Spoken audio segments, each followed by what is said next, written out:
Baik, teman-teman, Assalamualaikum warahmatullahi wabarakatuh.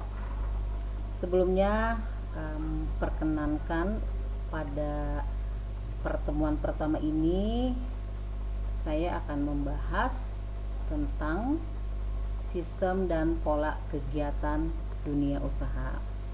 Seperti hal yang teman-teman ketahui bahwasanya sekarang kita masih berada di fase pandemi, di mana banyak sekali orang-orang yang tiba-tiba melakukan kegiatan bisnis dalam bentuk apapun, baik itu bisnis berupa barang maupun berupa jasa. Sekarang teman-teman perlu mengetahui juga bahwasanya banyak juga perusahaan yang sudah berjalan sekian lama mendirikan usahanya, kemudian ada beberapa alasan. Jadi ada beberapa alasan mendirikan pengembangan atau alasan mendirikan dan mengembangkan perusahaan. Yang pertama adalah mewujudkan barang yang akan diminta oleh masyarakat. Ahli ekonomi bahkan membedakan. Jadi kalau membahas tentang kegiatan atau berupa permintaan sebuah barang oleh masyarakat, maka di sini berarti kita masuk ke ranah tukar menukar. Nah, ahli ekonomi membedakan dua cara untuk melakukan tukar menukar. Yang pertama adalah di sini ada yang disebut dengan perekonomian barter.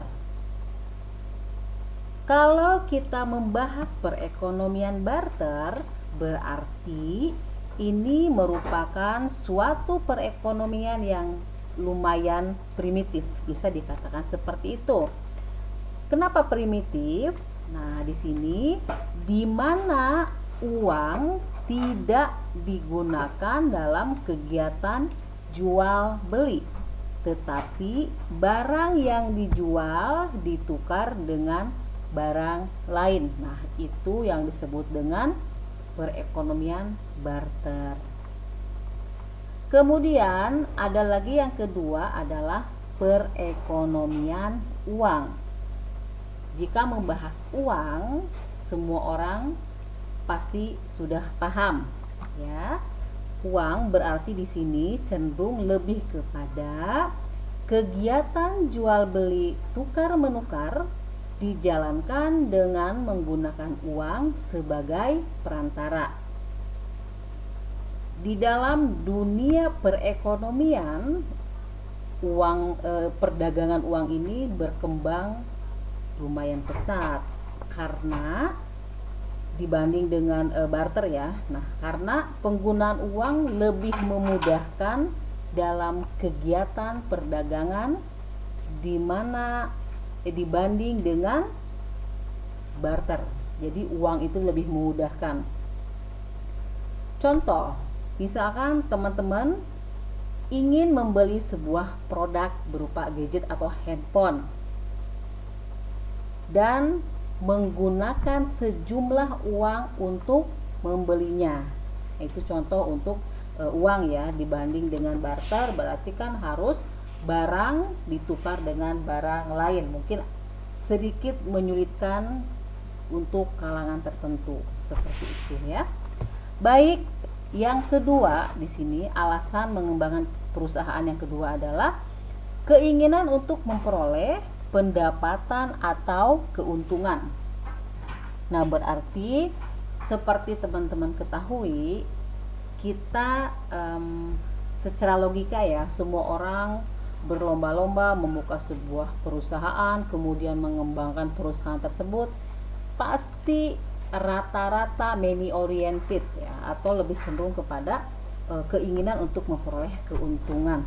Nah, keinginan untuk Memperoleh keuntungan di sini berarti pendirian sebuah perusahaan bertujuan untuk mendapatkan keuntungan dan memperoleh sebuah keuntungan berdampak kepada sebuah motivasi sebagian besar para pengusaha dalam mendirikan badan usahanya.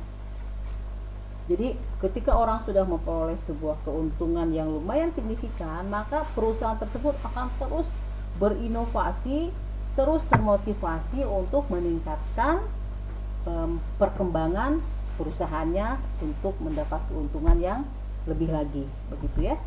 Tetapi harus teman-teman ketahui, untuk memperoleh keuntungan tidak serta-merta atau tidak dapat secara instan teman-teman memperolehnya, tetapi akan selalu dihadapi dengan masalah-masalah yang biasa kita kenal dengan istilah resiko. Nah, sekarang apa itu resiko? Pasti teman-teman sudah paham.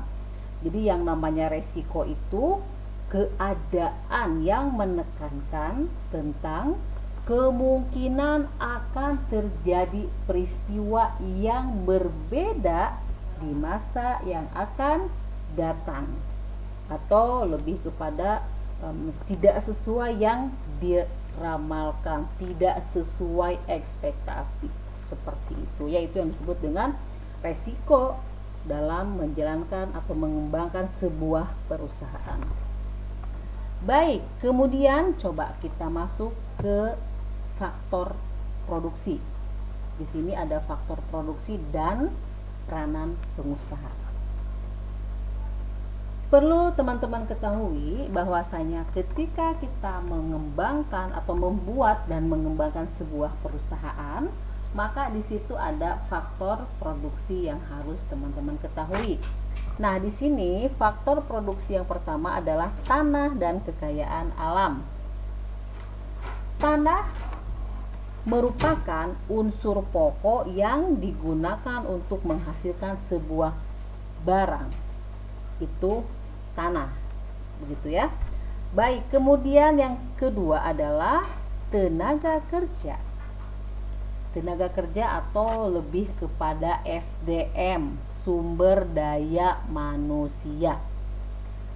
Nah, SDM di sini yakni tenaga kerja sebagai faktor produksi, bukan saja meliputi pekerja kasar, tetapi di sini menyangkut atau meliputi pekerja yang berpendidikan, pekerja yang mempunyai pengalaman, keterampilan. Berikutnya, yang ketiga, faktor produksi yang ketiga adalah modal. Modal, kalau jika kita membahas tentang modal, maka modal itu meliputi 3 aspek.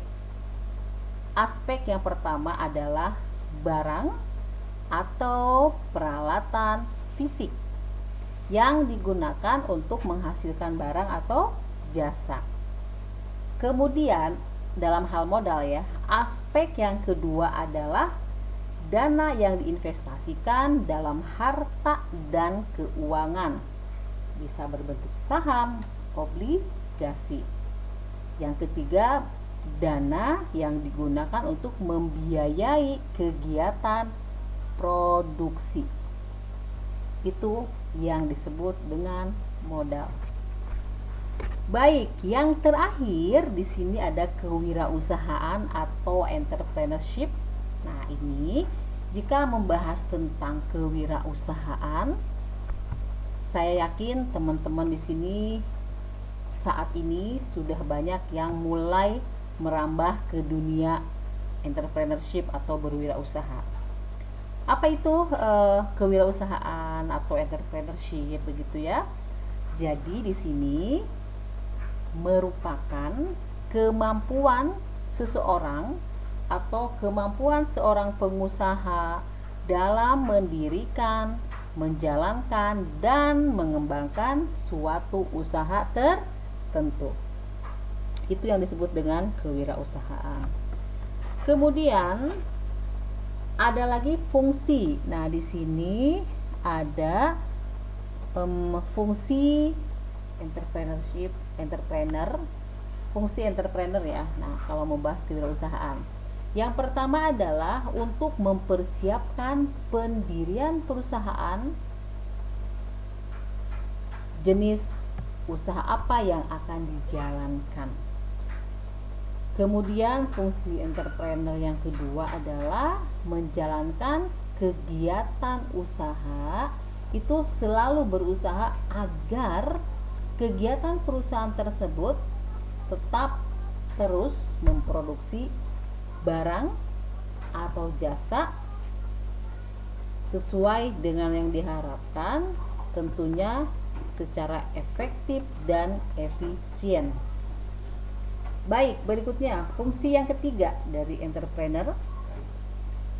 Ini salah satu fungsi yang memang sangat signifikan atau memang sangat penting begitu ya. Nah, di sini memasarkan.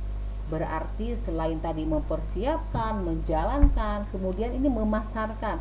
Memasarkan barang yang dihasilkan. Nah, fungsi yang ketiga ini memang sangat penting. Kenapa saya bilang fungsi memasarkan produk ini sangat penting?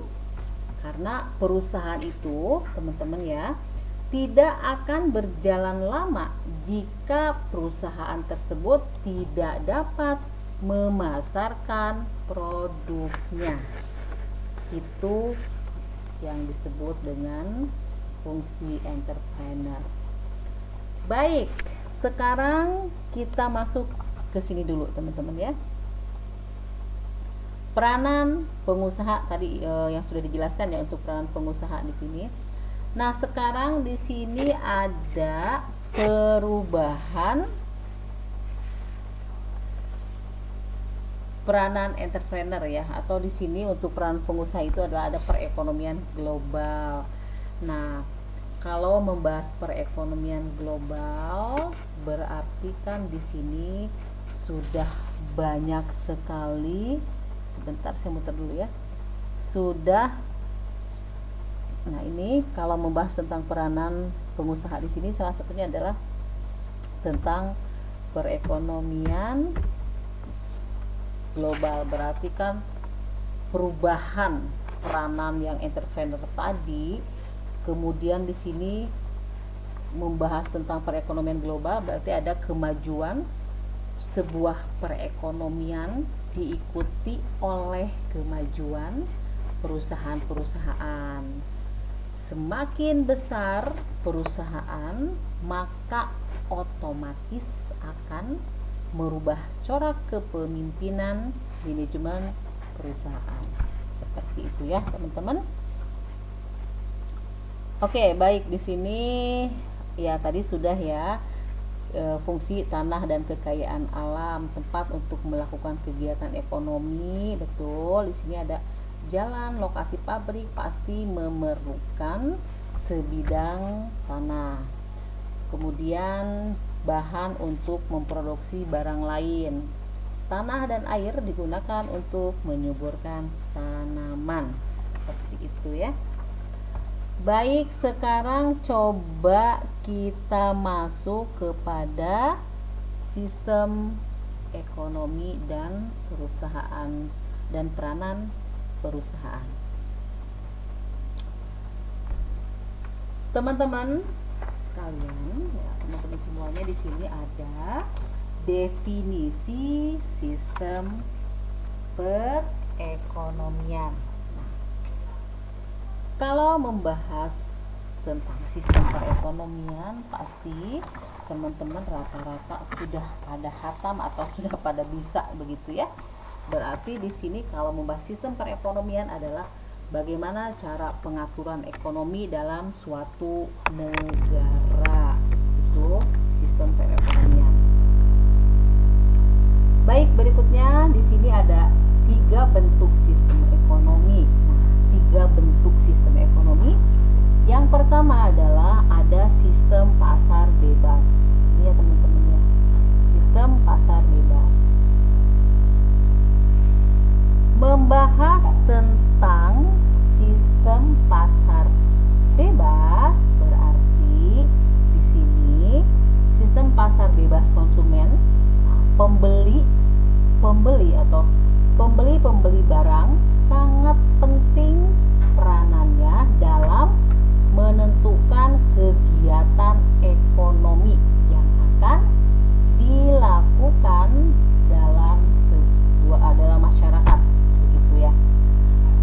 Kemudian teman-teman perlu diketahui